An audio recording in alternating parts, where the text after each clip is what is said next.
punctured lung, so yeah, a couple of weeks off. Is he playing for Chicago? Is that right? Yeah. But yeah, back home now, so yeah, needs time. I've done ribs myself. It's not real fun, so he's got to take it easy for as long as he needs and come back when he's good to go. And I know Cap Houston was the fill-in. I think is he going to serve in that role this week? No, we have it's Bud, isn't it? Oh yeah, Bud. So he's when the guys had the penalty a couple of months ago, Bud was on our car then, so he's really capable too. So should be good. We're in a position where it's feasible. We actually may have more winners in the regular season than playoff spots. It's at least mathematically possible.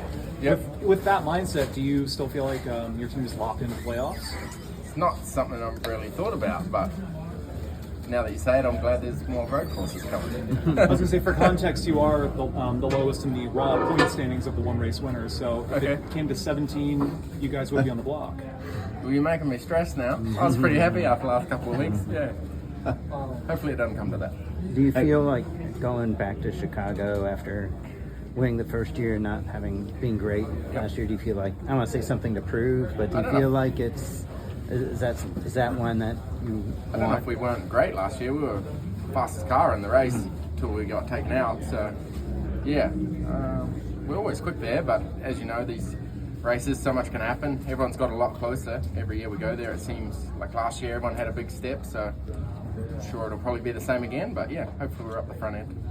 There was a point anyway in this race back in February that you were up front. Yep. You know, and it was like, wait, Coda's next week, and here's SVG up front. So, do you feel a little bit of more confidence coming back and at these drafting style tracks, especially it being so different, you know, before last year from what you'd ever done? Yeah, I really enjoyed this race. You know, there's a lot more to it than like a Talladega, Daytona. You actually, you know, there's a bit more lifting in the corners and a lot more car placement. So I had fun here in the first one.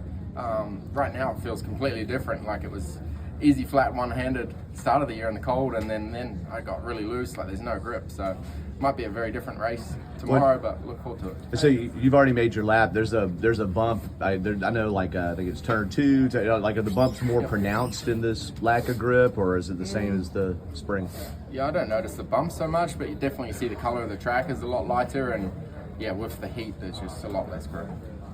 When it comes to road courses, particularly like Chicago, your background, you always have spotters, right? In Australian supercars? No, we don't. But now, so what was that transition like for you to go to this thing, having in your ear constantly telling you? Well, I hated it first, you know, because I don't really like much chatter, but when you've got good guys and you've communicated what you need, the info I've been getting is awesome, you know, so it was a bit tough at Mexico because the distance, they couldn't talk to each other. Yeah. So there was a lot of repeated info, but yeah, my guys are really good and I get what I need now. And some of the drivers have said that there's places on different road courses where you're kind of riding blind. And are you just so comfortable with that it doesn't even matter because your background? It's just it's normal to me, you know. So it's there's some tricky places at Chicago. Also Mexico, like turn 4 was pretty difficult with no spotters. It was a big action spot there, but it's just normal, I guess.